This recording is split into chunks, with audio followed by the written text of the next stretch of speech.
Nabisco biology. Now today we are going to and today we are talk about that the human physiology. What is the human physiology? In previous class we will detailed studies. Now the what the our strategies of the learning process of the crash course come key talk. Okay. Now today start from human physiology. What is the human physiology in which deal इसके अंदर अपन बात करेंगे human physiology के अंदर digestive system. सबसे पहले first अपन को किसकी बात करनी है? अपन को डाइजेस्टिव सिस्टम की बात करनी है। फिजियोलॉजी की जब भी बात आए तो बात क्लियर कर देना अपन को कि फिजियोलॉजी का मीन क्या है। What is physiology? Physiology means that the working process. Anatomy तो अपन को पढ़नी ही है, मीन्स उसके इंटरनल स्ट्रक्चर्स को तो अपन को पढ़ना ही पढ़ना है। साथ साथ अपन को बात करनी है कि उसकी वर्किंग प्रोसेस क्या है। अपने जगह अंदर अगर बात करेंगे 11th और 12th के सिलेबस के अंदर नीट के अंदर अपने को बात करने की इसकी फिजियोलॉजी पढ़नी है। ओनली ह्यूमन फिजियोलॉजी की बात कर रहे हैं अभी अपन। ठीक है, बात करें digestion and absorption. Digestion, what do you mean bye digestion? Digestion का मीन क्या होता है? डाइजेशन का मीन है क्या? तो इसने एग्जैक्ट डेफिनेशन दिया है। डाइजेशन का मीन्स हाइड्रोलाइसिस। किसका हाइड्रोलाइसिस? जो भी अपन फूड गेन करते हैं, ध्यान देना अच्छे से, जो भी फूड अपन लेते हैं वो फूड मटेरियल जो अपन खा रहे हैं, अपन जो टेक कर रहे हैं वो कौन सा होता है? मैक्रोमोलिक्यूल्स। क्या होते हैं ये? मैक्रोमोलिक्यूल्स। मैक्रोमोलिक्यूल्स को किसके अंदर कन्वर्ट करना? माइक्रोमोलिक्यूल्स के अंदर। मॉलिक्यूल्स में मैक्रोमोलिक्यूल्स को माइक्रोमोलिक्यूल्स के अंदर कन्वर्ट करने के प्रोसेस को अपन कहेंगे हाइड्रोलाइसिस, और यही प्रोसेस क्या माना जाता है? आपका डाइजेशन। ठीक है, ये अपन एक और थिंग्स में अपन बात कर सकते हैं। मैक्रो मीन्स लार्जर पार्टिकल्स और माइक्रो मीन्स स्मॉलर पार्टिकल्स, है ना। अपन ने जैसे पूरी खाना रोटी खाई, जो भी एक्स वाई जेड अपन खा रहे हैं वो मैक्रोमोलिक्यूल्स है। अपनी बॉडी उसको एडजस्ट या अपनी सेल से उसको एब्जॉर्ब नहीं कर पाएगी, तो अपनी बॉडी क्या करेगी? डाइजेशन सिस्टम के अंदर क्या करेगी? उन मैक्रोमोलिक्यूल्स को कन्वर्ट करेगी, ब्रेक डाउन करेगी, और किसमें कन्वर्ट कर दिया? आपके माइक्रोमोलिक्यूल्स के अंदर। Clear? Now next we are talking about that the human digestion. What do you mean by human digestion? Human digestion is the complex process. Is complete in the two ways known as the mechanical process, and second thing is the biochemical process. That this mechanical process are complete in mouth.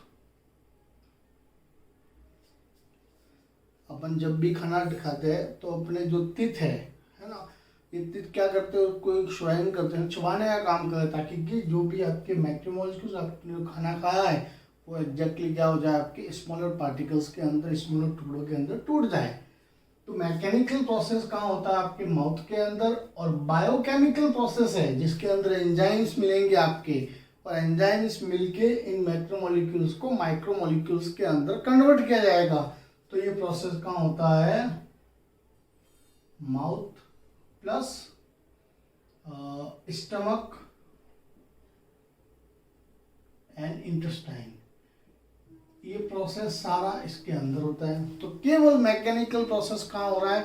Mechanical means आप रोटी का टुकड़ा ले रहे हो, खा रहे हो, फिर आपके माउथ क्या, आपके टीथ क्या कर रहे हो? उसको चबाने का काम कर रहे हैं।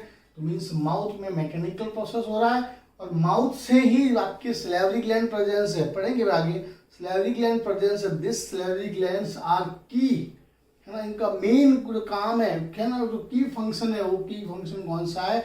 Primary digestion. फूड का प्राइमरी डाइजेशन जो होता है वो कहाँ स्टार्ट हो जाता है? आपके तो कहेंगे माउथ के अंदर, ड्यू टू द, कहेंगे किसकी वजह से होता है? तो अपन कहेंगे सैलिवरी ग्लैंड्स की वजह से। क्लियर? सबको समझ में आ रहा है ये अच्छे से? कुछ भी अगर दिक्कत आए तो कमेंट बॉक्स में कमेंट करें। ठीक है, चलिए अब ह्यूमन डाइजेशन को वापस 2 पार्ट के अंदर डिवाइड किया है। 2 पार्ट में पूरा ह्यूमन डाइजेशन सिस्टम पूरा 2 पार्ट में डिवाइडेड है। अभी अपन केवल उसकी ना एक तरह से एनाटॉमी समझने की कोशिश कर रहे हैं। बाद में अपन इसके साथ साथ में फिजियोलॉजी भी देख रहे हैं, लेकिन डिटेल फिजियोलॉजी अपन बाद में देखेंगे, ठीक है। तो ह्यूमन डाइजेशन के अंदर आपके 2 ऑर्गन्स आपके मेन रोल प्ले करते हैं, 2 पार्ट के अंदर डिवाइड कर रखा है। फर्स्ट है एलिमेंट्री कैनाल और सेकंड है डाइजेस्टिव ग्लैंड। फर्स्ट कौन सा, एलिमेंट्री कैनाल, और सेकंड कौन सा, आपके डाइजेस्टिव ग्लैंड। इन डाइजेस्टिव ग्लैंड के लिए अपन स्पेसिफिक एक अलग लेक्चर बनाएंगे, अलग वीडियो बनाएंगे, तो उसको अपन यहाँ पे बात नहीं करेंगे, ठीक है। अपने को आज पूरी बात डिटेल के अंदर बात करनी है, वो किसकी बात करनी है, आपके एलिमेंट्री कैनाल की बात करनी है। फुल टू एलिमेंट्री कैनाल के अंदर अपन देखेंगे। तो कितने पार्ट से मिलकर बनी है एलिमेंट्री कैनाल, तो कहेंगे एलिमेंट्री कैनाल आर कंसिस्ट, किस किस से मिलकर बनी। तो फर्स्ट कहेंगे अपन ओरल कैविटी, जो आपके माउथ है ना, माउथ का वाला पार्ट है, ये oral cavity consist of the teeth and tongue. इसके अंदर क्या आपके, एक तो टीथ है और दूसरा कौन सा आपके टंग है, या आपके लिंगुआ, ठीक है। सेकंड आपके इसोफेगस, थर्ड स्टमक है, फोर्थ आपके स्मॉल इंटेस्टाइन और फिफ्थ आपके लार्ज इंटेस्टाइन। इन सब से मिलकर पूरी आपकी एलिमेंट्री कैनाल बनी रहती है। Let's discuss what is the alimentary canal, what is the structure of alimentary canal. तो सी दैट ये आपके ह्यूमन की एलिमेंट्री कैनाल है। इस एलिमेंट्री कैनाल के अंदर अपन पूरा डिटेल में जानेंगे कि किस तरह से इसके अंदर आपके मैनेज रहता है, ओके। मेरे को बात करनी कि एलिमेंट्री कैनाल क्या है। एलिमेंट्री कैनाल आपके कहाँ से स्टार्ट होती है, तो अपन बात करेंगे एलिमेंट्री कैनाल आपके माउथ से लगाकर, डेट्स माउथ से लगाकर माउथ टू एनस तक आपके एलिमेंट्री कैनाल प्रेजेंस होती है, जिसके अंदर 2 ओपनिंग्स रहती है। ये बात आपने 11th के अंदर अपन ने पढ़ी होगी आपने, है ना। चलिए एनिमल किंगडम के अंदर अपन बात करते हैं एलिमेंट्री कैनाल, ह्यूमन की एलिमेंट्री कैनाल की बात कर रहे हैं। ह्यूमन की एलिमेंट्री कैनाल के अंदर सबसे पहले अपन ने क्लियर बात कर दी थी कि ओरल कैविटी क्या है। तो ओरल कैविटी के अंदर अपन पहली बात कर रहे हैं, सबसे फर्स्ट आपके टीथ की बात करते हैं। ध्यान देना अच्छे, समझना इस चीज को। टीथ किस टाइप के रहते हैं, तो अपन को पता है कि अपने जो टीथ होते हैं ह्यूमंस के, वो टीथ कौन से माने जाते हैं, आपके thecodont. What do you mean by thecodont, अपने जो टीथ है वो जॉज के अंदर क्या रहते हैं, इम्बेडेड रहते हैं।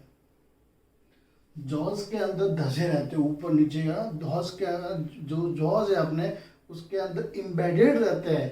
तो इस टाइप के इम्बेडेड जॉज को अपन क्या कहेंगे, किस टाइप के टीथ मानेंगे, थैकोडोंट, ओके। दिस इज की concept. And second is the diphyodont. Humans' teeth are a diphyodont, means that human teeth are, या कहेंगे human teeth जो है आपकी लाइफ में 2 टाइम्स आते हैं, 2 टाइम में। एक तो फर्स्ट अपन कहेंगे, पता है सबको, मिल्क टीथ, और सेकंड आपके होता है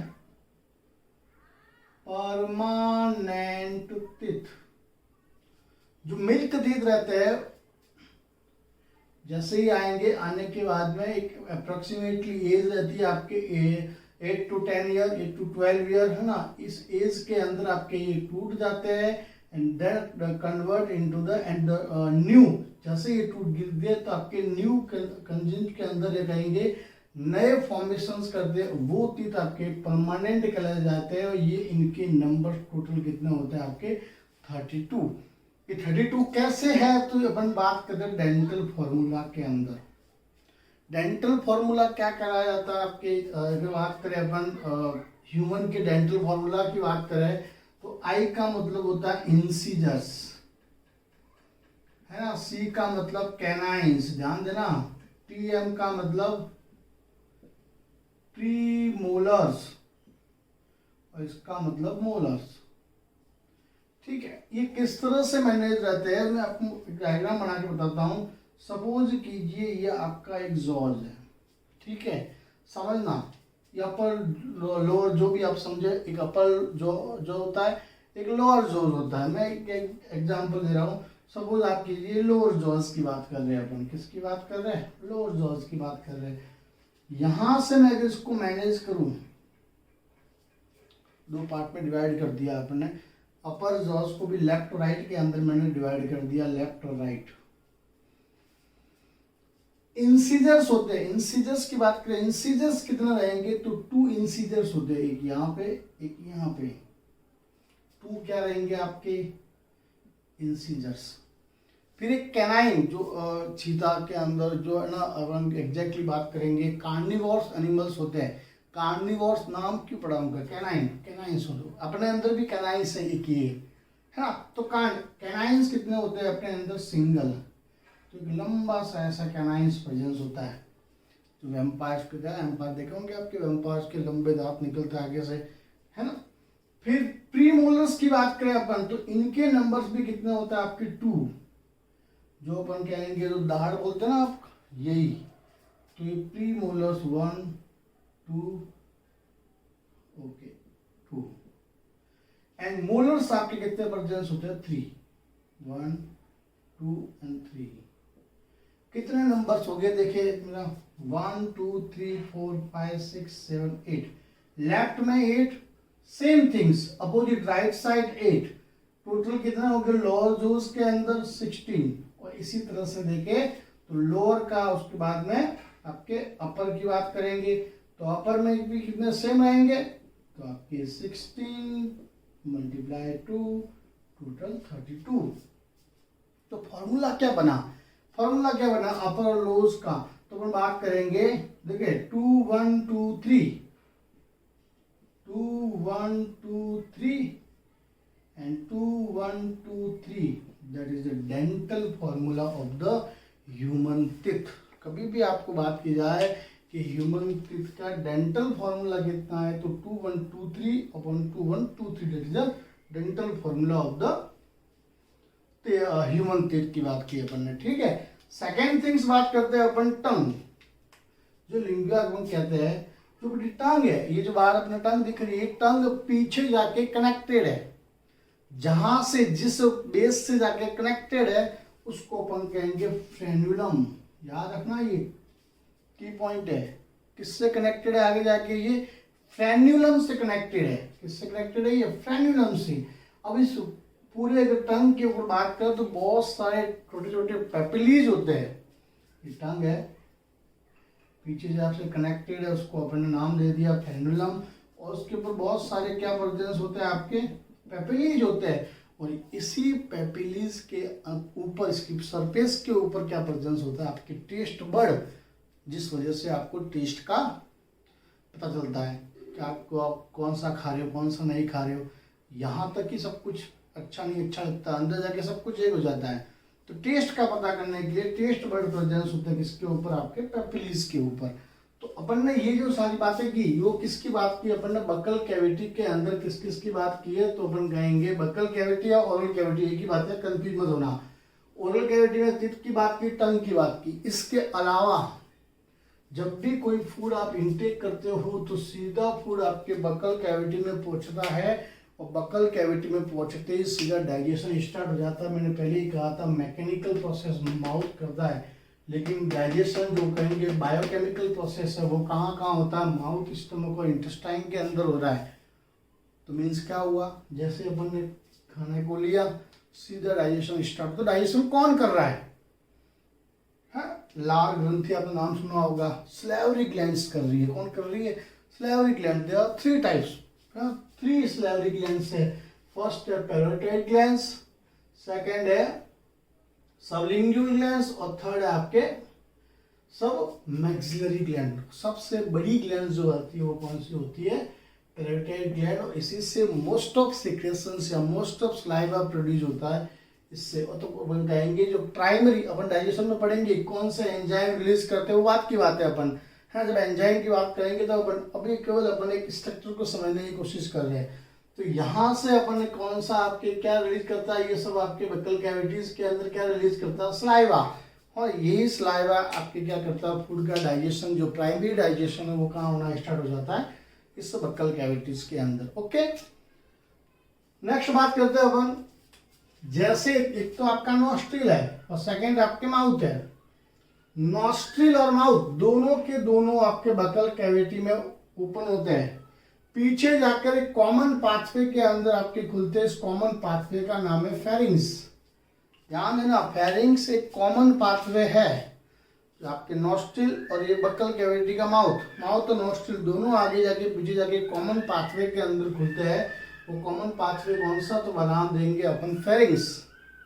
ठीक है, इससे यही वो फेरिंग्स है। अब इस फेरिंग्स के अंदर आपके दो पाथवे जा रहे हैं। एक तो यहाँ से डाइवर्ट हो जाता है, यहाँ से आपके ट्रैकिया की तरफ जो आपके लंग्स के अंदर जाएगा। एक आपके सीधा जाएगा इसोफेगस जो आपके फूड पाइप लगा है। कभी आपने सोचा ऐसा कि अपन कुछ भी खाना खा रहे, वो खाना आपके इसमें क्यों नहीं चला जाता, इस ट्रैकिया में क्यों नहीं आ जाता? तो इस ट्रैकिया में नहीं जाए इसके लिए वहाँ पर एक ढक्कन लगा रहता है ना। एक यहाँ पे कवरिंग होती है, उस कवरिंग का नाम देंगे अपन एपिग्लॉटिस। क्या नाम देंगे अपन उस कवरिंग का नाम, क्या देंगे अपन? एपिग्लॉटिस। यही वो एपिग्लॉटिस है। जैसे अपन फूड खाते हैं तो तुरंत ये ढक्कन आपके बंद हो जाता है, ताकि फूड पार्टिकल सीधे आपके ट्रैकिया या कहेंगे अपन आपके फूड पाइप आपकी जो नली है, जो आपके विंड पाइप है, विंड पाइप में ना जाए।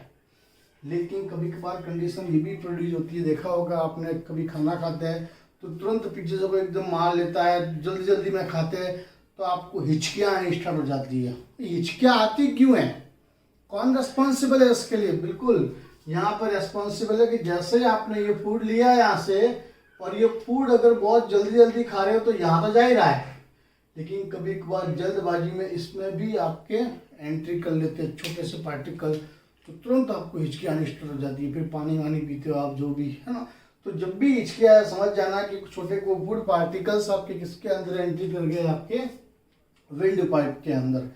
क्लियर हुआ? ये अपन ने पूरी किसकी बात की अपन ने, तो अपन ने पूरी बात की बक्कल कैविटी की बात की है। क्लियर ना? चलो फिर नेक्स्ट बात करते हैं अपन ईसोफेगस। ईसोफेगस क्या, जैसे आपके ये पूरा ईसोफेगस, इस ईसोफेगस को मैं कहूंगा फूड पाइप। ये क्या आपका फूड पाइप, और जो ट्रैकिया है इसका नाम दूंगा मैं विंड पाइप, जहाँ इसके अंदर हवा चलती है।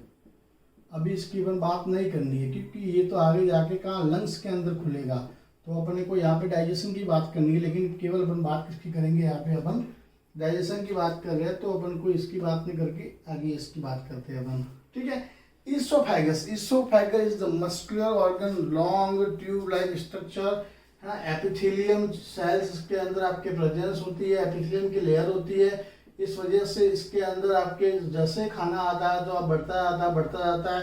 और इसके अंदर पेरिस्टलाइटिक मूवमेंट होता है खाने का, पेरिस्टलाइटिक मूवमेंट। इस पेरिस्टलाइटिक मूवमेंट की वजह से आपका फूड यहाँ से यहाँ आता है। ठीक है, अब जैसे फूड यहाँ से लगाकर यहाँ आएगा तो यहाँ पर और एक जगह पर दो आपके स्फिंक्टर रहते हैं। बात करेंगे अपन आगे नेक्स्ट स्फिंक्टर की स्पेशल क्लास के अंदर। फिर बता देता हूँ, इसको अपन कहेंगे अपर इसोफेगल स्फिंक्टर। क्या कहेंगे? अपर इसोफेगल स्फिंक्टर। और इस लोअर का नाम देंगे लोअर इसोफेगल स्फिंक्टर। मतलब हुआ क्या, कभी खाना खाया ऐसा नहीं कि तुरंत बैग चला जाए वापस, नहीं, बैग कभी नहीं जाएगा। नहीं जाने की वजह से कपाट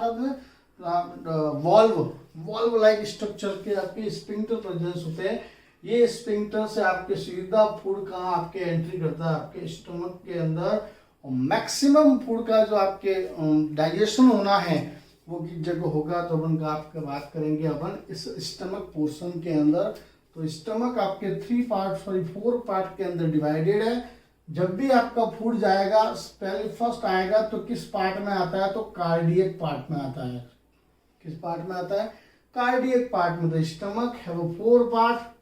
first upper is the fundus, फिर सेकेंड कार्डियक पार्ट, फिर main body and the pyloric part.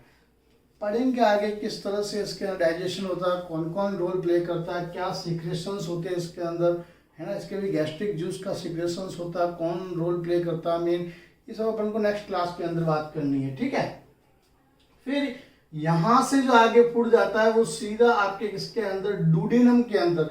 मैं आपको क्लियर कर देता हूँ डुडेनम का है क्या, मीन क्या है। यहाँ पर अपने पास में डुडेनम ये रहा, देखिए जरा डुडेनम। फिर सेकेंड है आपके जेजुनम, और थर्ड है आपके ileum. That is the three part of the small intestine. किसके?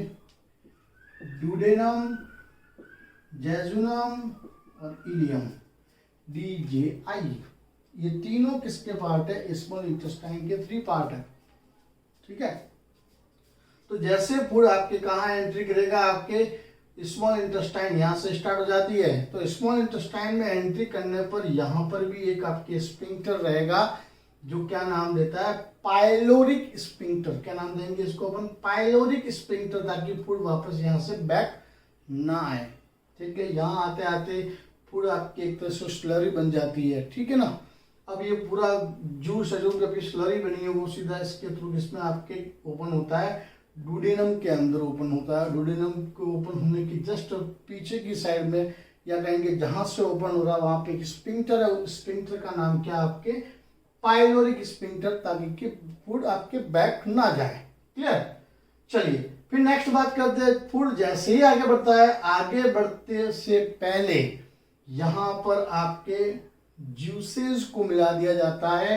एक तो आपके पैंक्रियाटिक जूस को, और दूसरा आपके लीवर से आता है, उसको अपन बाइल जूस कहेंगे।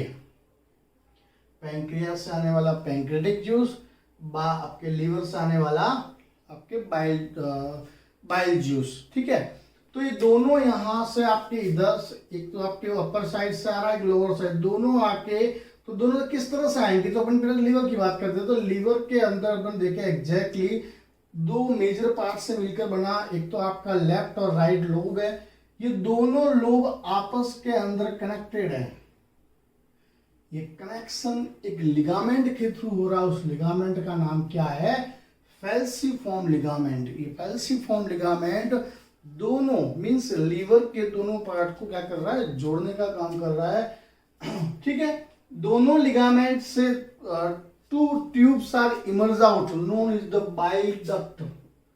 क्या नाम देंगे अपन? Bile duct. ये बाइल डक्ट, यहाँ ये बाइल डक्ट है, ये बाइल डक्ट है। यहाँ से जितना भी इसके अंदर हिपेटिक सेल्स है, पता है ना आपको? हिपेटिक सेल्स क्या है? तो अपन बात करेंगे एग्जैक्टली कि सपोज कि अपनी बॉडी किससे बनी है? सेल की बनी होती है। तो लीवर किसका बना होता है? तो कहेंगे हिपेटिक सेल्स का बना होता है।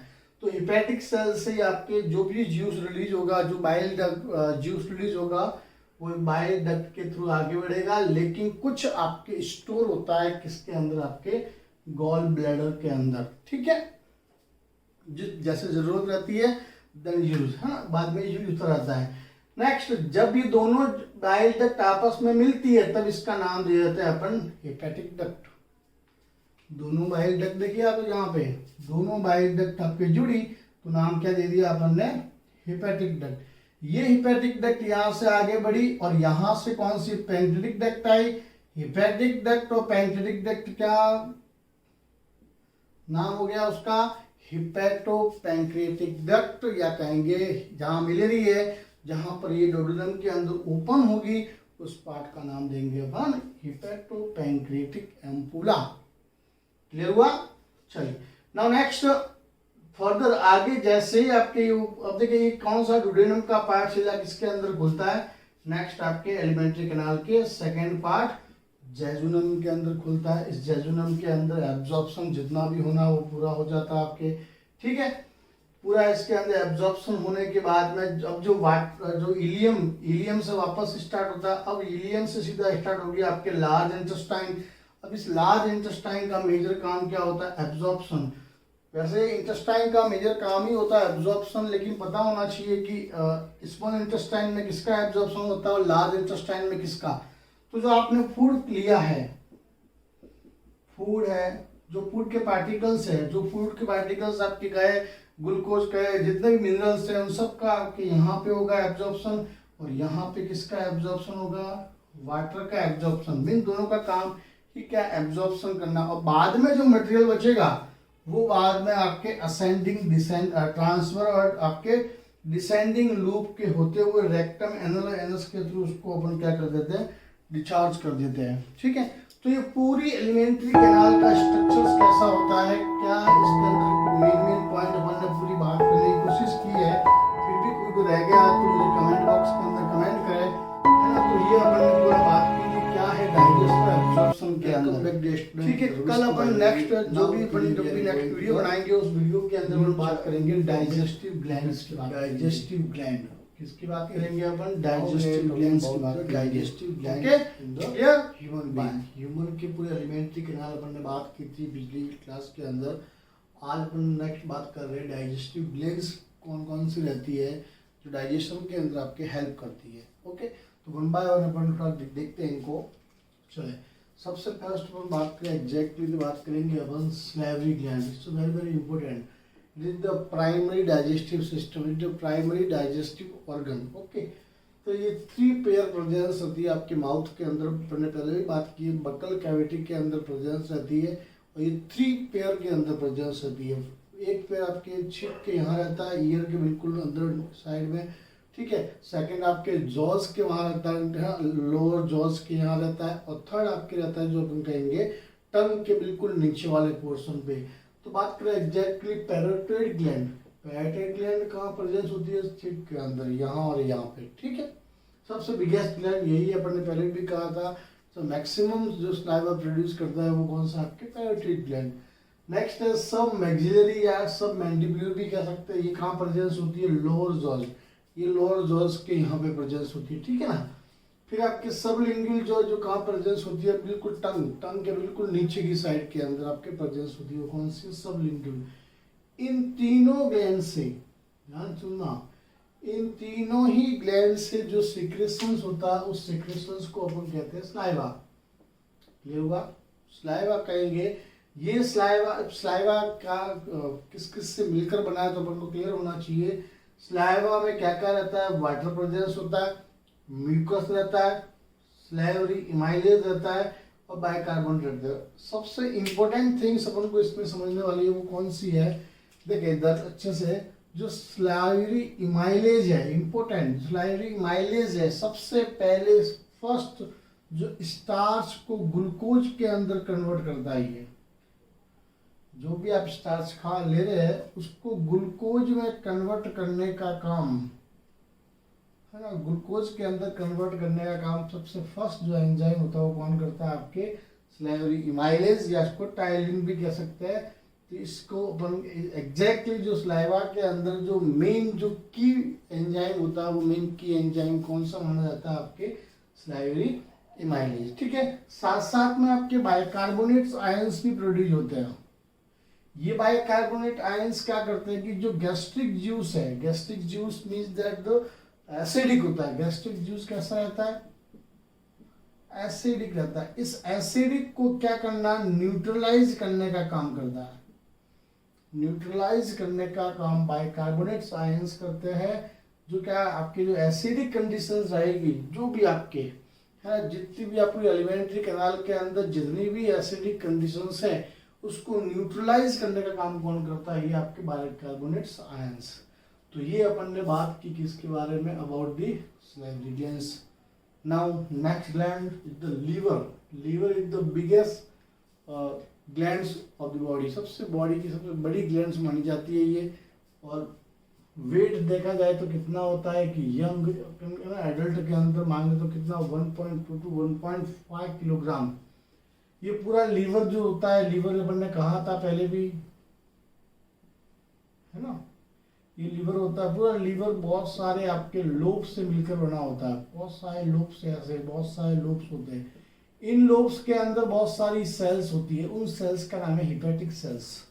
तो liver is made up of the hepatic cells. और इस हिपैटिक से क्या बना होता है? आपका हिपैटिक लोब्यूल्स बने होते हैं। और ये हिपैटिक लोब्यूल्स एक कवरिंग से, चारों तरफ कवरिंग रहती है लोब्यूल्स के ऊपर कनेक्टिव टिश्यूज की, उसको अपन नाम देते हैं गिल्सन्स कैप्सूल। क्या नाम देंगे? गिल्सन्स कैप्सूल्स। वापस क्लियर बात कर रहे हैं कि लीवर मेड अप ऑफ, इससे मिलकर बना है। तो liver made up through the hepatic cell and hepatic cells combined, जैसे जुड़ेगी बहुत सारे हिपैटिक सेल्स तो क्या बनाती है? Hepatic lobules. और हिपैटिक लोब्यूल्स आपके that's are covered through the connective tissue known is the Glisson capsule. Clear हुआ? ओके, नाउ जैसे अपन बात करें हिपेटिक सेल्स, या अपन एग्जैक्टली मैं इसको क्लियर करने से पहले क्लियर कर देता हूँ आपको मैं, अपन ने पहले भी पढ़ा था कि आपकी एक तो पैंक्रेटिक डक्ट आई थी और एक हिपेटिक डक्ट आई थी, याद है ना आपको, है ना, जो अपन एलिमेंट्री कैनाल के अंदर पढ़ा था। तो उसके अंदर अपन ने एग्जैक्टली देखा था कि ये तो आपके bile duct, sorry hepatic duct थी, और ये पैंक्रेटिक डक्ट। हिपेटिक डक्ट और पैंक्रेटिक डक्ट आपके किस में खुली थी, तो अपन ने कहा था डुडेनम के अंदर, ठीक है, जो आपके स्मॉल इंटेस्टाइन का फर्स्ट पार्ट है। डुडेनम में जैसे ही खुलती है तो वहां पे स्फिंक्टर आता है, उस स्फिंक्टर का नाम है आपके स्फिंक्टर ऑफ उडाई। तो एग्जैक्टली कहेंगे कि हिपेटोपैंक्रेटिक जो डक्ट है, हिपेटोपैंक्रेटिक जो डक्ट है जो स्मॉल इंटेस्टाइन के डुडेनम पार्ट के अंदर जब खुलती है तो वहां पर क्या प्रेजेंस होता है आपके स्फिंक्टर। उस स्फिंक्टर का नाम क्या रहेगा, sphincter is the sphincter of Oddi. Clear. अब बात करें all hepatic sales produce bile juices. अब बाइल जूसेज की बात आई सॉरी, बाइल जूसेस की बात आएगी तो क्या रहेगा इसके अंदर आपके तो बाइल सॉल्ट रहेगा, ठीक है।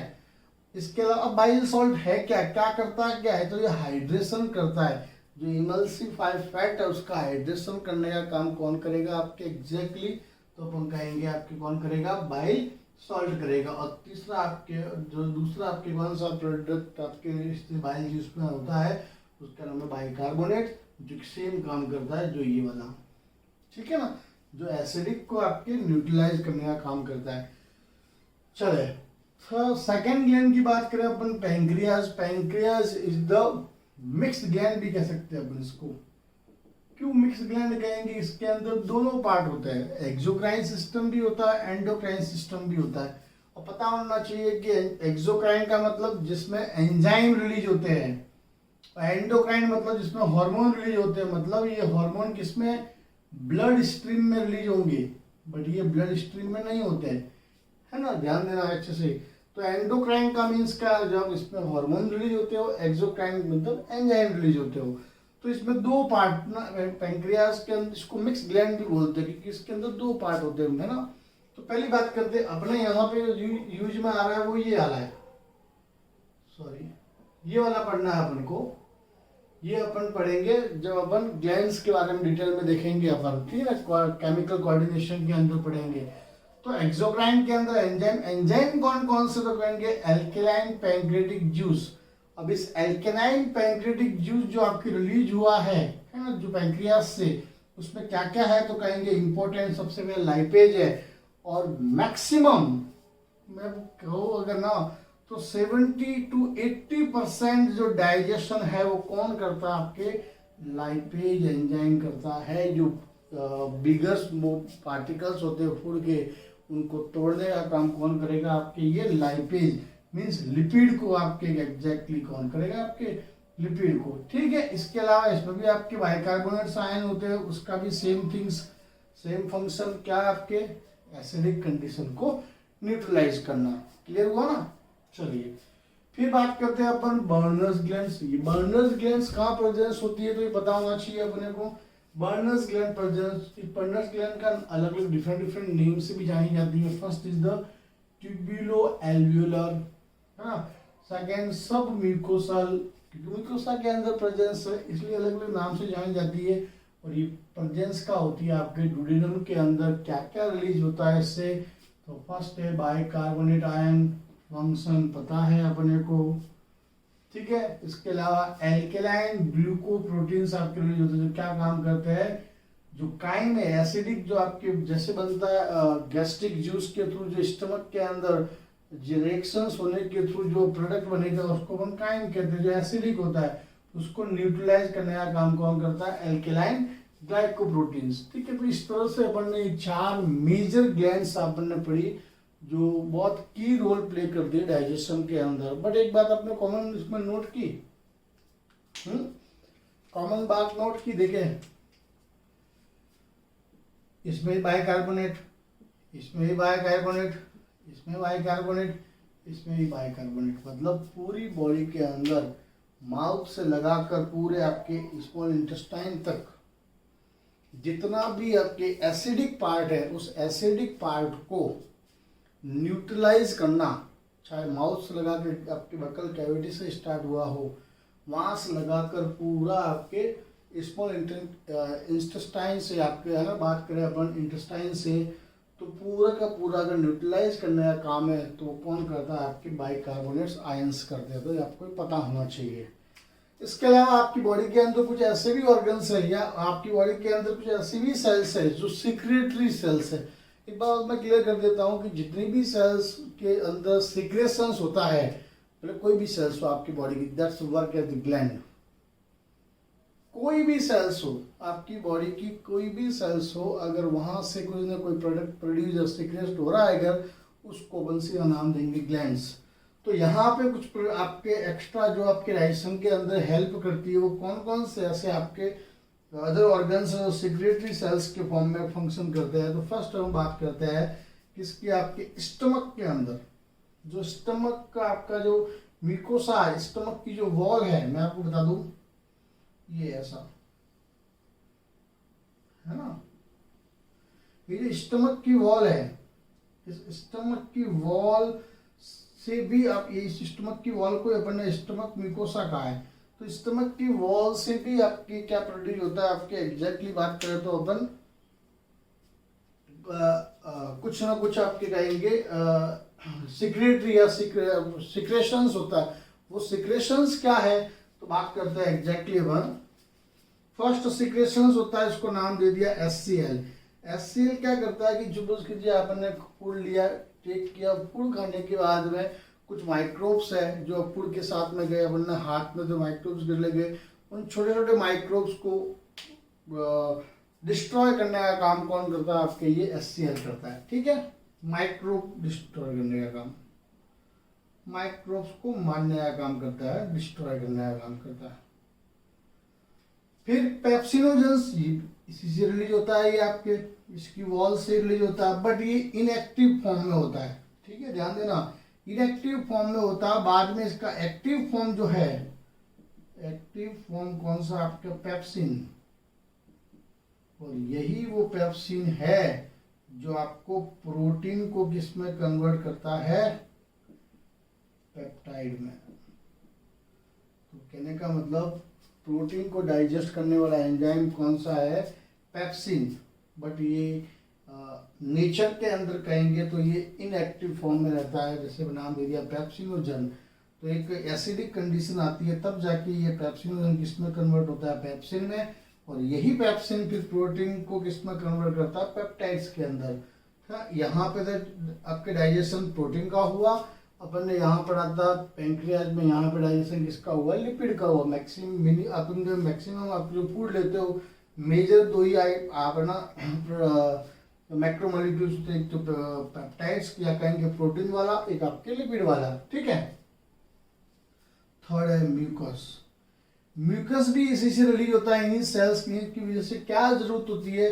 देखिए HCl की बहुत ज़्यादा अगर कंडीशन, अगर बहुत ज़्यादा मात्रा में रिलीज हो रहा है अगर, तो कंडीशन ये होगी कि आपकी पूरे स्टमक की वॉल है उसके अंदर जलन ना हो, है ना, उसके अंदर कोरेजिव इफेक्ट ना हो। इस वजह से ये जो पूरा म्यूकस है वो यहाँ ऐसे लाइनिंग बना के सेट हो जाता है, ताकि आपके इसके अंदर जो भी HCl वो जितना भी आपके हाई डोजेज के अंदर हो, तो इसके अंदर ये आपको प्रॉब्लम क्रिएट नहीं होती है और आपको आपके पेट वगैरह जलता वगैरह नहीं है। तो ये म्यूकस की लाइनिंग सेट हो जाती है। गैस्ट्रिन काम क्या करता है? इंपॉर्टेंट, गैस्ट्रिन काम करता है कि HCl को सीक्रेट करवाना है या नहीं, HCl को सीक्रेट करवाना है या नहीं, इसका डिसीजन कौन लेगा? ये गैस्ट्रिन हार्मोन लेगा। समझ में आ गई? तो अपन ने एग्जैक्टली बात के बारे में की कि स्टमक की वॉल के अंदर भी कुछ सिक्रेटरी सेल्स होती है। अब कौन सी होती है अपन बात करेंगे एंडोक्राइन सिस्टम के अंदर। तो उन सेल्स के थ्रू कुछ एंजाइम्स आपके रिलीज होते हैं, या कहेंगे कुछ सिक्रेशंस रिलीज होते हैं। वो सिक्रेशंस क्या क्या काम करते हैं वो अपन ने यहाँ पे इस पर डिस्कस किए। Now next is small intestine. Small intestine also secret the gastric inhibitory peptides. Very important. Gastric inhibitory peptide means that inhibit the gastric secretions. Means ये जो पूरा secretion है पूरा all that the gastric acid. इस पूरे को मैं नाम दूँ gastric acid. Gastric acid. इस gastric acid को क्या करवाना है वापस, अगर इनहिबिट करवाना है, वापस से ये आपके रिलीज ना हो, रुक जाए, तो कौन रेस्पॉन्सिबल है, स्मॉल इंटेस्टाइन के अंदर। ये कैसे काम करेंगे आगे देखेंगे अपन, ठीक है। नेक्स्ट आपके इंटेस्टिनल म्यूकोसा, ये तो इंटेस्टाइन की वजह से हुआ है। अब सपोज कीजिए ये इंटेस्टाइन है, मैं एक एक्स सेक्शन ले लिया, इस इंटेस्टाइन का जो आपकी लेयर है, ये जो इंटेस्टाइन का जो वॉल है, इसकी वॉल से भी कुछ सीक्रेट होता है। तो कौन सा म्यूकस, म्यूकस का फंक्शन अपन ने देख ही लिया, क्या फंक्शन होता है, लुब्रिकेंट का काम करता है एक तरह से ये, है ना। फिर सीक्रेटिन, इंपॉर्टेंट, इंटेस्टिनल म्यूकोसा से क्या रिलीज होता है, सीक्रेटिन रिलीज होता है, जो क्या करता है, स्टिमुलेट करता है आपके पैंक्रियास के अंदर से क्या रिलीज किया, पैंक्रिएटिक बाइकार्बोनेट आयंस का सीक्रेशंस हो, और यहाँ पे ये इनहिबिट करता है, रोकता है किसको, गैस्ट्रिक एसिड को, गैस्ट्रिक एसिड भी ज़्यादा रिलीज ना हो, ये इसको रोकने का काम करता है, ठीक है। जैसे फूड देखे कहाँ से जा रहा है, जैसे फूड आपके कहाँ आया, अपन कहेंगे यहाँ से आते हुए आपके स्टमक तक आया, तो ये सारे प्रोग्राम हो गए, ठीक है। इसके बाद जैसे खाना खा जाएगा, स्मॉल इंटेस्टाइन में जाएगा, तो फूड तो आगे चला गया, तो भी वहाँ आपकी कहाँ रिक्वायरमेंट है, इन सबकी रिक्वायरमेंट नहीं है, तो यहाँ से कुछ ऐसे एंजाइम रिलीज होंगे जो क्या करेंगे, इन सभी को सप्रेस करेंगे, ताकि ये आपके फर्दर आगे जाके या कहेंगे इनका प्रोडक्शन एक तरह से रुक जाए। तो रोकने के लिए कौन, एक तो स्मॉल इंटेस्टाइन ने भी काम किया, और आपके इंटेस्टिनल म्यूकोसा भी वही काम कर रहा है, इनको सप्रेस कर रहा है, इनके सिक्रेशंस को रोक रहा है, ठीक है। फिर नेक्स्ट है कॉलिसिस्टोमेनिन, इंपॉर्टेंट है, ये भी क्या काम करता है, गॉल ब्लैडर कॉन्ट्रैक्शन को स्टिमुलेट करता है, ताकि वहां से आपके बाइल जूस है वो आपके प्रोड्यूस हो, और पैंक्रियाटिक सिक्रेशंस को भी स्टिमुलेट करता है, वो भी जाए, ताकि आपके जल्दी से जल्दी क्या हो, डाइजेशन हो, और स्टमक यहाँ पे आते आते क्या हो जाता है, बिल्कुल खाली ना हो, इसको क्या करता है, इनहिबिट करता है, पूरा इनहिबिट ना हो जाए, पूरा खाली ना हो, उसको इनहिबिट करने का काम करता है। तो इस तरह से अपन ने पूरा देखा कि पूरा डाइजेस्टिव ग्लैंड्स है आपकी बॉडी के अंदर, वो कौन कौन सी अदर भी digestive role in the biology. Now today we are going to के साथ साथ new topic the process of digestion. Previously studied about that the समझ में आ गया होगा digestive gland, okay, liver, pancreas etcetera, Brunner gland, okay, and secretaries has already studied that. Now today we are going to discuss that the process of digestion. The process of digestion process of digestion exactly देखा जाए तो 4 step के अंदर complete होता है। Now that first is a ingestion of food. बोलते हैं ना, ingestion of food means food को लेना, टेक करना, है ना, फूड को टेक करना, फूड को खाना, इस प्रोसेस को अपन बोलते हैं इंजेक्शन ऑफ फूड। इस इंजेक्शन ऑफ फूड के अंदर 2 मैकेनिज्म होती है। आई ऑलरेडी टोल्ड यू कौन कौन सी मैकेनिज्म होती है। एक तो होती है आपके कौन सी, च्यूइंग, मीन्स कहेंगे चबाने का काम, मैकेनिकल प्रोसेस, और साथ साथ वहीं पर क्या स्टार्ट हो जाता है आपके अपन एग्जैक्टली कहेंगे बायोकेमिकल प्रोसेस भी स्टार्ट हो जाता है, जो आपके स्लाइवरी इमाइलेज क्या करता है, इसमें आपके खाने को डाइजेस्ट करने का काम करता है। क्लियर। तो इन इंजेक्शन ऑफ फूड में कौन सा प्रोसेस रहता है, तो कहेंगे फूड को इसमें टेक करना है। सो फूड को इसमें अपन क्या करेंगे, फूड को टेक करेंगे। क्लियर। टेक करके सीधा क्या करेंगे, इसको अपन स्वेविंग करेंगे, चबाने का काम करेंगे, और सीधा चबाते ही क्या बन जाएगा आपका बॉलस। क्लियर। फिर अपन बात करेंगे डाइजेशन ऑफ फूड। ये डाइजेशन कहाँ कहाँ होगा, तो अपन ने बकल कैविटी से लगाकर स्टमक के अंदर, स्मॉल इंटेस्टाइन के अंदर, वी विल स्टडी फर्दर। ठीक है, इसके बाद स्टडी अपन आगे देखेंगे। नाउ नेक्स्ट टॉपिक आएगा आपके absorption and assimilation. Means that जो भी आपके फूड डाइजेस्ट हुआ है, मीन्स दैट जो भी फूड आपके डाइजेस्ट हुआ है, वो फूड क्या होगा, उस फूड का एब्जॉर्प्शन होगा। मैं आपको क्लियर कर दूं, कि एब्जॉर्प्शन किस किस का हो सकता है, तो हम कहेंगे प्रोटीन का हो सकता है, ग्लूकोज का हो सकता है ना, जो ग्लूकोज की जितनी भी मटेरियल है, प्रोटीन के जितने भी मटेरियल, अमीनो एसिड्स, उन सबका हो पाएगा, आयंस का हो जाएगा। लेकिन एक ऐसा भी प्रोडक्ट है आपके फूड है जिसका एब्जॉर्प्शन इतना आसानी से नहीं होता है, उसके लिए कौन रिस्पॉन्सिबल होता है? It's responsible of the lymph system, that the lactosal is presence in the base of the microvilli in the small intestine। कैसे?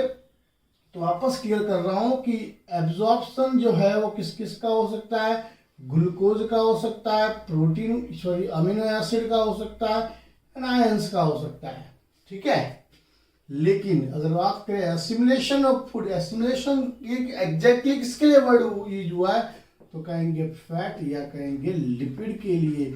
ये डायरेक्टली आपके एब्जॉर्ब नहीं होता माइक्रोविलाई से, वहां पे कोई स्पेसिफिक टाइप का फंक्शन होता है, उसमें आपके मेन रोल प्ले करेंगे काइलोमाइक्रोन। अपन आगे देखेंगे, इसको स्टडीज करेंगे, तो यहाँ पे अपन दोनों प्रोसेस होंगे स्मॉल इंटेस्टाइन में ही, समझ में आई ना, दोनों स्मॉल इंटेस्टाइन के अंदर होंगे, दोनों में रोल प्ले माइक्रोविलाई करेंगे एब्जॉर्प्शन के लिए, लेकिन दोनों के प्रोसेस थोड़े अलग अलग है। देखेंगे आगे किस टाइप से क्या रहता है। फिर आगे देखेंगे इजेशन ऑफ अनडाइजेस्टेड फूड, मतलब जितना भी डाइजेशन हुआ, डाइजेशन होने के बाद में जो अनडाइजेस्टेड फूड है, now follow on the transport to the large intestine where absorb remaining water, जितना भी वाटर है उसके अंदर से उसको क्या कर दिया जाएगा, वहां पर लार्ज इंटेस्टाइन के अंदर एब्जॉर्ब कर लिया जाएगा। And left undigested food move out from our body, है ना, उसको फिर बाद में अपनी बॉडी से रिलैक्स आउट कर लिया जाता है। पूरा प्रोसेस रिफ्लेक्ट आर्क के थ्रू चलता है ना। दुनिया में एक अच्छी बात करा, दुनिया के अंदर बहुत लोग बोलते हैं हमारे पास टाइम नहीं है, लेकिन जब ये प्रोसेस करना होता है सबके पास टाइम होता है। मीन्स द रिफ्लेक्ट आर्क, ये अपनी बॉडी के कंट्रोल में कब तक करोगे, नहीं हो पाएगा। रिफ्लेक्ट आर्क पर नर्वस सिस्टम काम करता है। जब आप फर्दर आगे स्टडी करोगे तो आपको और क्लियर आपको समझ में आएगा, ठीक है। तो अपन को जितना भी जरूरत है नीट के लिए, ये क्रैश कोर्स है, ध्यान दे आपको कैसे इतने स्पॉट में कैसे बिल्कुल अपने को की टॉकी करनी है, इसके अंदर ज्यादा एक्स्ट्रा आलतू फालतू की बातें नहीं करनी है, हाँ, जितनी रिक्वायरमेंट है उतनी। चलिए तो अपन बात करते हैं, चारों टॉपिक को अपन क्लियर कर दिया, अपन वन बाय वन थोड़ा देखते हैं डिटेल में, जिसको जरूरत है उसको ही, ठीक है। चलिए नाउ बात करते हैं अपन डाइजेशन ऑफ फूड की, क्योंकि फूड तो अपन ने टेक कर लिया, डाइजेशन बकल कैविटी से स्टार्ट हुआ है। तो देखिए बकल कैविटी के अंदर जैसे ही अपन पहुंचे तो फूड वहां पे किसकी प्रेजेंस में होता है, एंजाइम आपके इमाइलेज प्रेजेंस है। एग्जैक्टली कहे तो कौन सा, स्लेवरी इमाइलेज। ये स्लेवरी इमाइलेज है, या इसका एक और नाम भी बताया था, शायद आपको याद नहीं है ना, टाइलिन, पता है सभी को। स्टार्च को माल्टोज के अंदर कन्वर्ट करता है, maltose is the unit of glucose, ठीक है। फिर अपन बात करेंगे जैसे ही आपके ये फूड आपके यहाँ पे डाइजेस्ट हुआ, डाइजेस्ट होने के बाद इस फूड को अपन बोलते हैं बॉलस, क्या बोलते हैं, यहाँ भी होते हैं, बॉलस कहते हैं। अब ये बॉलस कहाँ ट्रांसफर होता है, आगे आपने खाना खाया यहाँ से सीधा बॉलस कहाँ जाएगा, इसोफेगस के थ्रू कहाँ जाएगा, सीधा आपके स्टमक के अंदर। स्टमक में किस पार्ट के अंदर जाएगा, आपके कार्डियक पार्ट के अंदर, फंडस में नहीं, फंडस ऊपर है, कार्डियक है ना, जैसे कार्डियक में जाएगा। अब आपके स्टमक वॉल है, गैस्ट्रिक एसिड है, उस गैस्ट्रिक एसिड के अंदर आपके कौन कौन से एंजाइम प्रेजेंस होते हैं, तो मैंने कहा था आपके पेप्सिन। एग्जैक्टली कौन सा पेप्सिन नहीं होता है, बताओ कौन सा होता है, कौन सा होता है, पेप्सिनोजन, है ना। पेप्सिनोजन एंजाइम किसके कहां से रिलीज होता है, आपके स्टमक की वॉल से। लेकिन अपन ने पहले क्लियर किया, pepsinogen is the inactive enzyme, ध्यान देना, pepsinogen is the inactive enzyme when releasing in the gastric acid, जहां पे आपके रिलीज होगा गैस्ट्रिक एसिड के फॉर्म में या पूरे स्टमक के अंदर, तो वहां का एसिडिक मीडियम होने की वजह से सीधा आपके एक्टिव फॉर्म में कन्वर्ट हो जाता है, उसका नाम है पेप्सिन। ये पेप्सिन का मेन काम क्या, आपकी क्या करेगा, प्रोटीन को डाइजेस्ट करने का काम करेगा। और प्रोटीन डाइजेस्ट हो जाएंगे आपके पेप्टाइड्स एंड प्रोटियोजेज के अंदर। क्लियर? बिल्कुल। इसके साथ ही रेनिन जो आपके मिल्क प्रोटीन को आपके कर्ड के अंदर कन्वर्ट करता है। इसके अलावा इंपोर्टेंट रेनिन, एक दूसरा रेनिन भी प्रेजेंस है जो इन्फेंट के अंदर प्रेजेंस होता है। किसमें? इन्फेंट समझते हो ना? इन्फेंट जो बच्चे, छोटे बच्चे जो मदर के दूध को लेते हैं तो उनके अंदर इस अपने अंदर जो पेप्सिन है ना, तो बच्चों के अंदर पेप्सिन नहीं रिलीज होता, वहां पे रेनिन रिलीज होता है जो क्या करता है, मदर मिल्क के प्रोटीन को डाइजेस्ट करने का काम करता है। तो इस तरह से अपन ने देखा कि ये पूरा किसमें आपके स्टमक के अंदर हुआ। ये पूरा प्रोसेस ध्यान से देखना, इस पूरे प्रोसेस के अंदर जो भी आपके प्रोडक्ट बनेगा उसको बनेंगे काइम। पहले बोला अपन ने डाइजेशन यहाँ हुआ तो उसको बोलस का, इतना डाइजेशन हुआ तो उसको अपन ने काइम का लिखा भी है यहाँ पे। फिर ये काइम कहाँ एंट्री करता है बताइए? काइम एंट्री कहाँ करता है? पाइलोरिक स्फिंक्टर से सीधा किसमें एंट्री करता है? आपके डुडेनम में। मैं बता रहा हूं, ये डुडेनम है, ये यहां से आपकी स्फिंक्टर है और ये आपका यहां से स्टमक पार्ट से ये पूरा आपकी इसमें एंट्री कर दिया इसने डुडेनम में। अपन को अच्छे से पता है duodenum is the part of small intestine. Duodenum किसका पार्ट है? स्मॉल इंटेस्टाइन का पार्ट है ना। स्मॉल इंटेस्टाइन के 3 पार्ट थे, डुडेनम, जेजुनम, इलियम। फर्स्ट कौन सा? आपके डुडेनम पार्ट।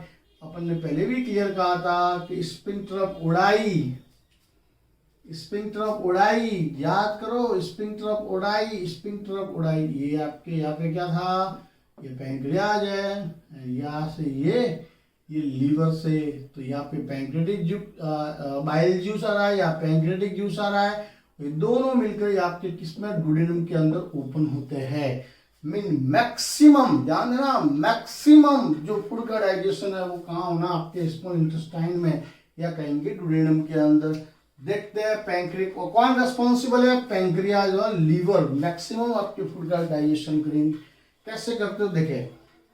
अब स्मॉल इंटेस्टाइन में आगे, स्मॉल इंटेस्टाइन के अंदर जैसे ही जाएंगे अपन तो अपने पास में क्या आपके, हाँ यहाँ पे प्रेजेंस होगा आपकी कौन सा एंजाइम? ट्रिप्सिन। कौन सा? आपके काइमोट्रिप्सिन होता है एग्जैक्टली। बट वो काइमोट्रिप्सिन कैसा प्रेजेंस होता है? तो इनएक्टिव फॉर्म में रहेगा। तो जैसे ही वहां के अब देखिए ये सब के सब देखिए यहाँ का जो आपके एग्जैक्टली देखा जाए ना तो यहाँ से एसिडिक कंडीशन में था, ध्यान देना, स्टमक के अंदर एसिडिक कंडीशन था, एसिडिक कंडीशन था। तो यहाँ आते आते जैसे अब यहाँ आएगा तो यहाँ पे एसिडिक नहीं होगा, यहाँ पे एल्केलिक बन जाएगा। क्या मतलब है एल्केलिक? एल्केलिक मीडियम बन जाता है। क्योंकि एल्केलिक मीडियम नहीं बनेगा तो लीवर के एंजाइम्स और पैंक्रियाज के एंजाइम्स जो भी आपके काइम बना उस पर वर्क नहीं कर पाएंगे। समझ में आई? जरूरत क्या जरूरत है? एसिडिक, आपके ध्यान देना, एसिडिक मीडियम डुडेनम में आते ही एल्केलिक बन जाता है। अब क्यों बनता, बात करते हैं अपन। बन जाता है क्योंकि जो पैंक्रियाज है और आपके लीवर से जो आपके एंजाइम्स रिलीज होंगे वो तभी इस पे वर्क करेंगे, जो आपके काइम आया है उसको तभी डाइजेस्ट करेंगे जब ये एल्केलिक होगा, बेसिक होगा। कौन करता है? तो मेन रोल प्ले करता है आपका बाइल जूस। क्लियर? बिल्कुल समझ में आना चाहिए सभी को, बिल्कुल है ना। कुछ भी प्रॉब्लम हो तुरंत कमेंट बॉक्स के अंदर कमेंट। चलिए, तो अपन ने बात की प्रोटीन, यहाँ पर भी प्रोटीन का डाइजेशन हो रहा है। यहाँ पे प्रोटीन का पेप्सिन ने किया था, यहाँ पे ट्रिप्सिन ने किया है। प्रोटीन को डाइजेस्ट किसमें हुआ? पेप्टाइड के अंदर। वापस वही ट्रिप्सिन किसके अंदर कन्वर्ट कर रहा है इसको? एमिनो एसिड के अंदर। सिंपल। फैट को लाइपेज के अंदर, फैट आपके लाइपेज की वजह से फैटी एसिड और ग्लिसरॉल के अंदर कन्वर्ट हो रहा है। सिंपल। माल्टोज, माल्टेज एंजाइम्स के प्रेजेंस में ग्लूकोज में कन्वर्ट हो गया। लैक्टोज, लैक्टेज एंजाइम्स की प्रेजेंस में ग्लूकोज लैक्टोज में हो गया। सुक्रोज, आपके सुक्रेज एंजाइम की प्रेजेंस में ग्लूकोज और फ्रक्टोज के अंदर कन्वर्ट हो गया। तो ये सारी चीजें आपको पता होनी चाहिए। एंजाइम्स आपके कहाँ से? पैंक्रियाज से और लीवर। पैंक्रियाज से रिलीज हुए, लीवर आपके क्या काम किया है? एसिडिक को बेस के अंदर कन्वर्ट करने का काम किया है। सबको समझ में आना चाहिए, बिल्कुल है ना। सब कनेक्टेड है ना। चले फिर अपन बात करें आगे एग्जैक्टली। चलिए अब अपन नेक्स्ट बात करते हैं second third way, absorption and assimilation of food. मैंने आपको इसको मैं यहीं रोक देता हूँ, पहले आपको प्रोसेस ऑफ डाइजेशन का मीनिंग समझाया नहीं और सीधे अपन मूवी देखने लग गए, तो मूवी का नाम क्या है पहले क्लियर करते हैं। देखिए प्रोसेस ऑफ डाइजेशन का मीन क्या है, मैक्रो मॉलिक्यूल को माइक्रो में कन्वर्ट करना, पहले ही बताया था आपको मैंने। इनसॉल्युबल को सॉल्युबल में कन्वर्ट करना, कंफर्म किया था। कॉम्प्लेक्स को सिंपलर वन के अंदर कन्वर्ट करना in presence of the enzymes, इसी प्रोसेस को बोलते हैं डाइजेशन। तो डेफिनेशन को मुझे तो बता दीजिएगा, ठीक है। बात करते हैं एब्जॉर्प्शन की, एसिमिलेशन की। एब्जॉर्प्शन कहाँ होता है, देखिए जैसे ये फूड आगे जाएगा तो यहाँ पे आपके जेजुनम पार्ट है, जो जेजुनम पार्ट है आपने देखा था बीच वाला, जो जेजुनम पार्ट के अंदर इस तरह से मैं इसको बना रहा हूँ, इस तरह से बहुत सारी माइक्रोविलाई प्रेजेंस होती है पूरी, है ना। इस तरह से बहुत सारी माइक्रोविलाई प्रेजेंस होती है ना। इस माइक्रोविलाई के ऊपर आपके क्या प्रेजेंस होता है, विलाई। यहां से जितना भी फूड है वो सब क्या होता है, एब्जॉर्ब कर लिया जाता है। डाइजेस्टेड फूड कौन कौन सा होगा, मैं आपको क्लियर कर देता हूं। Amino acid, glucose, galactose, glucose, fructose, ions. मैं आपको कौन कौन होगा यहाँ पे, एमिनो एसिड, फिर आपके शुगर, जो भी आपकी शुगर प्रेजेंस है, शुगर, और दूसरा आयंस। ये सब के सब यहाँ पे विलाय के थ्रू आपके एब्जॉर्ब कर लिए जाएंगे। लेकिन दो ऐसे प्रोडक्ट है, कौन कौन से, फैटी एसिड एंड ग्लिसरॉल, ये आपके वहां पे एब्जॉर्ब नहीं होंगे। उनको एक स्पेसिफिक फंक्शन के थ्रू एब्जॉर्ब करवाने होगा, जिसका नाम है लिम्फेटिक सिस्टम। लैक्टिसिल यहाँ पे प्रेजेंस होता है इनका पूरा प्रोसेस, बेसिस के अंदर, माइक्रोविलाई के बेसिस के अंदर प्रेजेंस होता है। तो एग्जैक्टली क्या होता है कि जब उस कीजिए फैटी एसिड और ग्लिसरॉल को लिम्फ के अंदर कैसे कन्वर्ट करना है, तो आपका ये जैसे मैं कह रहा हूँ, ये सपोज दैट ये that is a fatty acid and that is a glycerol, ध्यान देना, that is a fatty acid and that is a glycerol. These are covered by specific covering।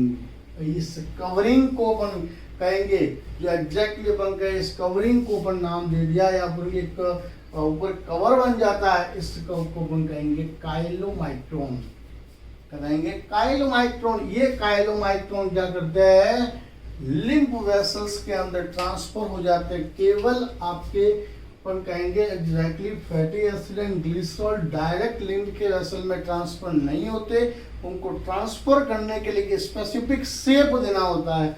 उस शेप को कौन रेस्पॉन्सिबल, तो कहेंगे काइलोमाइक्रोन के form में वो शेप बनता है। एंड कहाँ आपके ट्रांसफर होता है, इनटू द लिम्फ वेसल्स के अंदर, और इस प्रोसेस को अपन कहेंगे एग्जैक्टली लैक्टिसिल्स। समझ, ये लिम्फ वेसल्स कहाँ प्रेजेंस है, मैंने बताया आपके विलाई के अंदर, समझ में आया अच्छे से। तो होप्सो ये एब्जॉर्प्शन और एसिमिलेशन भी क्लियर हो गया होगा। क्लियर करना है, कॉन्सेप्ट क्लियर करने हैं, है ना।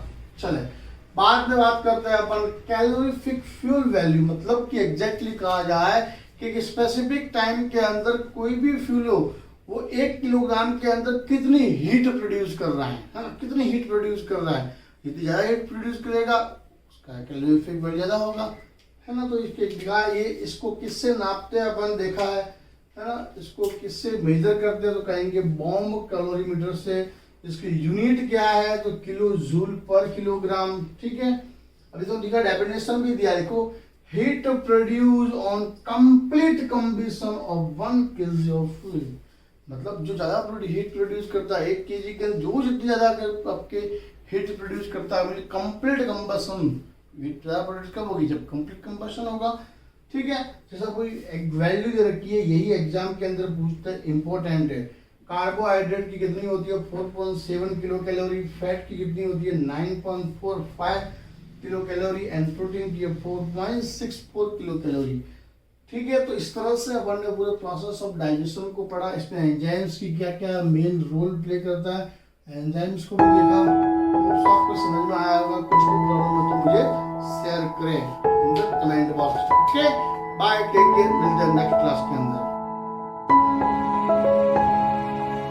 Welcome back, dear student, in the Rubisko Biology. Now today we are going to the new topic, disorder of the digestive system. Previously we will study about that the whole system and the what the mean of the calorific value, we already discussed about that. अपन ने calorific values के बारे में देखा अपन ने, ठीक है। आज अपन बात करते हैं disorder of the digestive system. Digestive system के क्या क्या डिसऑर्डर्स रहेंगे उसके बारे में। वैसे बहुत सारे रहते हैं बट अपनों को बहुत की है ना, की टॉप कर रहे हैं ना, तो कुछ स्पेशल टाइप के या कहेंगे इम्पोर्टेंस क्या है, कौन से एग्जाम के अंदर पूछ सकते हैं ना, कौन से एग्जाम में आ सकते हैं, उनकी बात कर रहे हैं। Now discuss that there are two types of disorder in which a digestive system. The first is the deficiency disease, means that कुछ अगर आपकी बॉडी के अंदर कमी है, एक तो कमी की वजह से होता है, दूसरा अपन ने ले लिया और उसकी वजह से कोई प्रॉब्लम क्रिएट हो रही, दैट डिसऑर्डर। लेकिन आप ले ही नहीं रहे हो, कुछ न्यूट्रिएंट्स नहीं लेंगे तो आपकी कमी होगी, तो उस कमी की वजह से मीन्स डेफिशिएंसी, क्या बोलेंगे इसको अपन, डेफिशिएंसी डिजीज। तो डेफिशिएंसी आजकल इंडिया के अंदर जो पुअर पीपल्स जहाँ पे ज़्यादा रहते हैं वहाँ ये कंडीशन बहुत ज़्यादा है, डेफिशिएंसी डिजीज, जिनको प्रॉपर न्यूट्रिशंस नहीं मिल पाने की वजह से ये चांसेस, इन डिजीज के चांसेस रहते हैं। फर्स्ट बात करते हैं क्वाशोरकॉर, क्या नाम है, क्वाशोरकॉर। ये एज 1 to 5 ईयर ओल्ड के बच्चों के बीच में रहता है, 1 to 5। अगर एज 1 to 5 के बीच में बच्चों, छोटे बच्चे अगर है, उनको अगर प्रॉपर न्यूट्रिशंस नहीं मिलेगा, कौन सा न्यूट्रिएंट, प्रोटीन अगर नहीं दिया जाए प्रॉपर, तो उसको कौन सी डिजीज हो सकती है, आपके क्वाशोरकॉर, और वो एक तरह से सूख कर पतला हो जाएगा। जो सीरिया के अंदर आपको पता होगा अभी कंडीशन चल रही है ना, जहाँ पे बहुत अभी वॉर वगैरह भी हुए, तो वहाँ के कैसे लोग इस तरह से। बात करें नेक्स्ट आपके मैरस्मस डिजीज, सेम है, दोनों सेम है, लेकिन ई का बिलो 1 मीन्स 1 साल से भी छोटे बच्चे के अंदर ये प्रॉब्लम हो सकती है। इसमें ये बच्चा बिल्कुल एक तरह से अपन कह सकते हैं कुपोषण का शिकार है ना, तो उसमें भी आपके एग्जैक्टली क्या कंडीशन होगी, आपके प्रोटीन की कमी की वजह से इसमें भी आपके इसका भी पूरा एक तरह से पूरा जो बॉडी है पूरा सूख जाएगा, सिकुड़ जाएगा एक तरह से, ठीक है।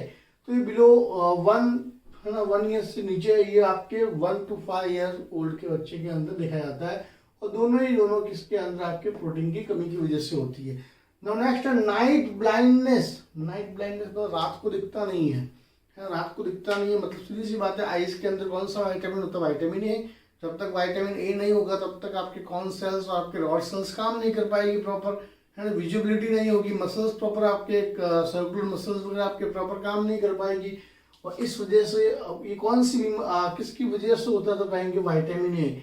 अगर किसी के मेरे भी स्पेक्ट लगे हुए, मुझे भी प्रॉपर नहीं दिख रहा है अगर, तो मेरे भी कहीं ना कहीं आपकी कौन सी प्रॉब्लम हो सकती है, आपके विटामिन ए की। नहीं, मुझे विटामिन ए की कमी नहीं है, मेरी प्रॉब्लम कहाँ, किसके अंदर, लेंसेज के अंदर है, सिलियरी मसल्स होती है ना, उसके अंदर है। नाइट ब्लाइंडनेस नहीं है ना, दोनों अलग अलग बातें हैं। नाइट ब्लाइंडनेस किसके अंदर होती है, तो विटामिन ए की कमी होती है उन लोगों के अंदर, उसको रात को दिखाई नहीं देता है।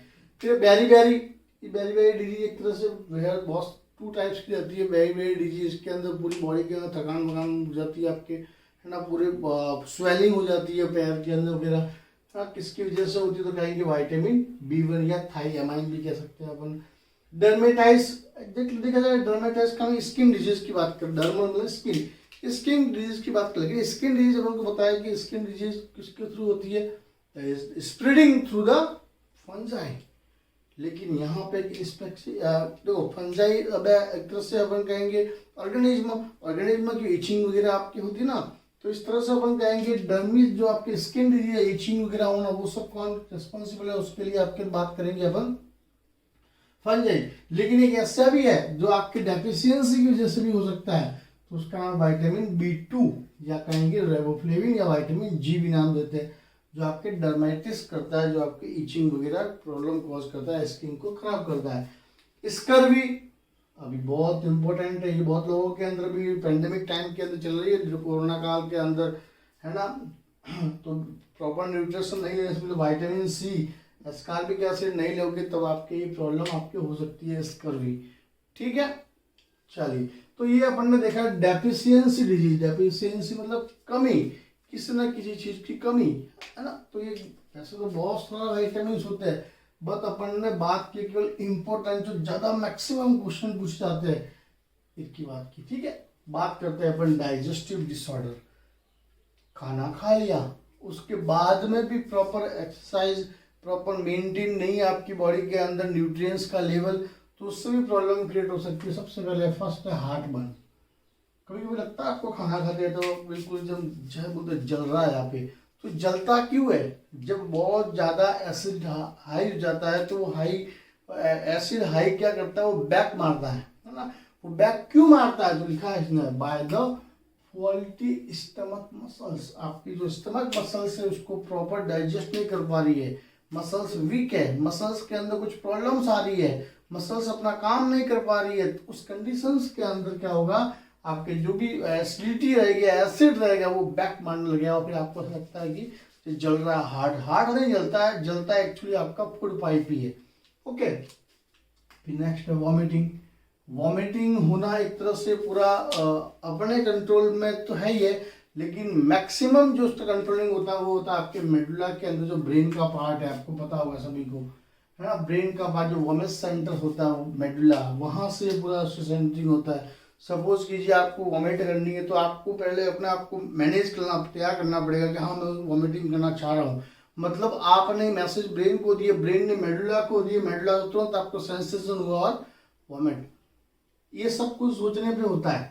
किसी इंसान को अपन देख रहे वॉमिटिंग कर रहा है कि मुझे नहीं जा, मुझे नहीं जा, मुझे नहीं हो जाए, ऐसा सोचते हैं अगर अपन कि शायद मुझे भी हो जाएगी, तो वास्तव में ऐसा हो ही जाता है। तो ये सब ब्रेन का काम है ना पूरा। तो वॉमिटिंग एक भी आपकी किसकी वजह से हो रहा है, ये आपके अनडाइजेशन की वजह से हो सकता है। आपके डायरिया, डायरिया सपोज एग्जैक्टली अगर बात करें अपन, तो अपन ने फूड खा लिया, फूड लिया, फूड लेने के बाद में डाइजेशन हुआ, डाइजेशन के बाद में मेन काम होता है एब्जॉर्प्शन, जो आपके किसके अंदर होता है, आपके स्मॉल इंटेस्टाइन के अंदर आपके एब्जॉर्प्शन होता है। सो एब्जॉर्प्शन हो रहा है यहाँ पे, है ना, एब्जॉर्प्शन हो रहा है पूरा स्मॉल इंटेस्टाइन के अंदर। लेकिन कभी कभार क्या होता है कि यहाँ पे एब्जॉर्प्शन नहीं हो पाता, प्रॉपर एब्जॉर्प्शन नहीं होगा, तो यहाँ पर क्या होगा, खाना तो आ रहा है तो यहाँ पे लिक्विडिटी बहुत बढ़ जाती है, ज़्यादा क्या हो जाती है, लिक्विडिटी बहुत बढ़ जाएगी। एब्जॉर्प्शन नहीं होगा, पीछे से खाना आ रहा है तो क्या होगा, ये आगे बढ़ेगा, आगे बढ़ेगा तो लार्ज इंटेस्टाइन में जाएगा, लार्ज एनस के थ्रू आउट, तो उसको हम कहेंगे डायरिया। कभी आयंस की कमी से भी हो जाता है ये आपके। ठीक है, सेकंड है कॉन्स्टिपेशन, जस्ट इसका उल्टा। मैं एक कह सकता हूँ इरेगुलर बाउल मूवमेंट, ये भी अपन कह सकते हैं इरेगुलर बाउल मूवमेंट की। इरेगुलर बाउल का मतलब जो लास्ट पार्ट है एलिमेंट्री कैनाल का, वहां से एनस के थ्रू आपके जो भी अनडाइजेस्टेड फूड है उसको रिमूव करना, है ना, उसको रिमूव करने का प्रोसेस आपको कहेंगे बाउल मूवमेंट, जो रेगुलर चलता रहेगा। उसके अंदर प्रॉब्लम अगर थोड़ी सी भी ऊपर नीचे आ जाए अगर, तो कंडीशंस कौन सी होती है आपकी, कॉन्स्टिपेशन वाली हो जाती है। मतलब कि एग्जैक्टली पूरा आपने यहाँ पे डाइजेस्ट एब्जॉर्प्शन बहुत ज़्यादा हो गया है ना, बाउल मूवमेंट प्रॉपर नहीं चल रहा है, तो आपके कॉन्स्टिपेशन जैसी कंडीशंस आ जाती है। ठीक है, वेरी वेरी वेरी इंपॉर्टेंट। अभी ये बहुत ज़्यादा लोगों को रहता है, ये भी कंडीशंस बहुत ज़्यादा लोगों को। अल्सर, वैसे तो ये अल्सर कहा जा, ऐसा भी है कि बहुत ज़्यादा अल्सर होते हैं तो की सिम्टम्स है आपके कैंसर के, लेकिन घबराना नहीं है, ये आपके अनडाइजेशन की वजह से भी होता है। तो देखिए किस वजह से होता है, तो स्टमक की और डुडेनम, स्टमक और डुडेनम की जो वॉल है, ये बात कर रहा है। सपोज ये स्टमक है, सॉरी,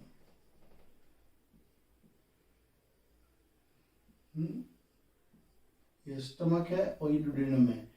इन दोनों की जो लाइनिंग है, इन दोनों की जो लाइनिंग है, ये वॉल की लाइनिंग, इनके अंदर इरोशन होने लगता है, मतलब वो टूटने लगती है, सड़ने लगती है, एक तरह से सड़ना नहीं कह सकते, टूटने लगती है, खराब होने लगती है, एक तरह से रप्चर होने लगता है, तब भी आपके अल्सर होने के चांसेस रहते हैं। इसके अलावा कोई लोग ज़्यादा स्मोकिंग करता है तब भी होते हैं, कोई अगर एल्कोहलिक ड्रिंकर्स है, या कहेंगे जो ड्रग्स, सर्टेन ड्रग्स जो अनवांटेड ड्रग्स ज़्यादा लेते हैं उनको भी प्रॉब्लम्स आती है। इसके अलावा इम्पोर्टेंट एक बैक्टीरिया भी है, उस बैक्टीरिया भी आपके रोल प्ले करता है किसके अंदर, आपके अल्सर होने में। कौन सा, तो हेलिकोबैक्टर पाइलोरी। पाइलोरी मतलब पाइलोरस पार्ट में मिलता है किसका, कौन सा पाइलोरस पार्ट, तो अपन कहेंगे इसका स्टमक का। फिर गॉल स्टोन, गॉल का मतलब गॉल ब्लैडर के अंदर स्टोन कभी कभार हो जाता है, कई लोगों को होता है ना, हमारे भी घर में हुआ किसी को। तो गॉल स्टोन का मतलब क्या, ब्लड, वैसे स्टोन आपने कहाँ देखा है, स्टोन एग्जैक्टली का किडनी के पेल्विक रीजन के अंदर प्रेजेंस होता है, लेकिन कभी कभार स्टोन आपके कहाँ प्रेजेंस हो जाए, अगर आपके गॉल ब्लैडर के अंदर स्टोन प्रेजेंस हो, इसको बोलेंगे अपन कॉलियथियासिस। कैसे होता है, किसकी वजह से होता है, तो उसने लिखा सिंपल सी बात है, किसका रेशो गड़बड़ होने की वजह से, तो कहेंगे कोलेस्ट्रॉल और बाइल स्टॉल का रेशो अगर डिस्टर्ब हो जाए तो उससे इन्फ्लेमेशन होता है। इन्फ्लेमेशन क्या माना जाता है, आपका गॉल स्टोन्स, अपनी गॉल ब्लैडर स्टोन्स कह सकते हैं अपन ये, ठीक है ना। तो इस तरह से अपन ने डिसऑर्डर बात कर ली डाइजेस्टिव सिस्टम की। अपन ने अभी तक पूरे डाइजेस्टिव सिस्टम को पढ़ा है, 4 क्लासेस के अंदर अपन ने पूरा कर लिया इसको, डाइजेस्टिव सिस्टम को।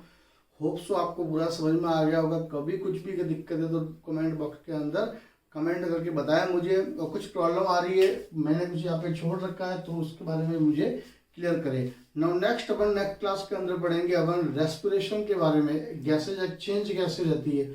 ओके बाय, टेक केयर, मिलते हैं हम।